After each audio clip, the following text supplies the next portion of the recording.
Our demands are increasing, yet many of us have got less and less resources. So if we want to look at getting more done in less time, we can't just manage our time, because time is a finite resource. We only have 24 hours a day, that's it. But if we think about energy, each of us in the room here today has the ability to renew our energy in such a way that we can engage better. That means physical energy, mental energy, and emotional energy too. By show of hands, who feels that they could do with better energy levels? But I can see a lot of hands. Who wants to lose some weight? So higher, some people do. You're in the right place. That's exactly what we're going to take a look at. How can you manage your energy and potentially manage your waistline while you're on the run? Because we are what I call credit controller athletes, we need to think about our energy, because I'm sure you agree. I mean, for me, it feels like every day I run a 14 or 16-hour marathon. Most of us don't ever think about the way that we refuel. We don't know what's happening inside our bodies. And it's really stressful and demanding out there. And we're running this corporate rat race every day. And unfortunately, what I'm seeing is people giving up their health to build wealth. But we know that there's no amount of wealth that can buy back good health. I'm going to go through what I call my Wellculator. It's a calculation, a scoring tool, and it's 10 basic habits that each of us in the room should try and have in place if you want to maximize your energy, maybe lose a little bit of weight, and improve your health. So I'll see that the fridge has been opened. It's about 9 o'clock, and we would have eaten, say, an hour before. And I'll be, Jacques, it's my husband. Are you hungry? This is Jacques, in front of the open fridge. No, I'm just looking.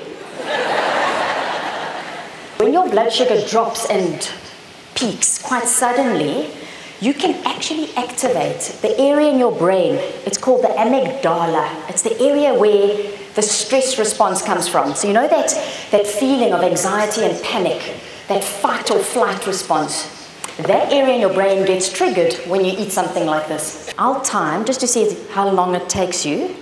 And yeah, we can start the smoothie. There we go. Can I blend?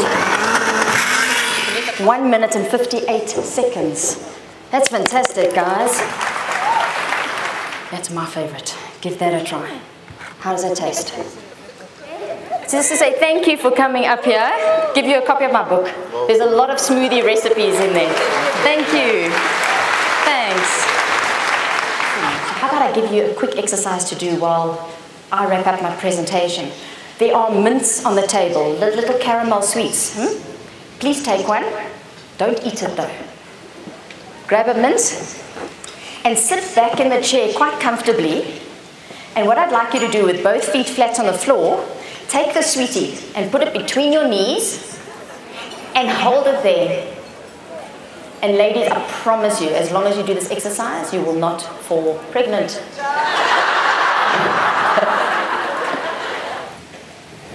So what is your score? If you had to give yourself 1 point for every yes, what if you decide to up your score just by 1 point? Because that's the easiest way to change any behaviors, is to do it one habit at a time. How do you know that it's part of your routine? Well, I'll call it unconscious competence. When you start doing something unconsciously and it serves you well. And keep in mind that when it comes to increasing your energy and managing your weight and health, you will never arrive. It's not about the destination. It's always a journey.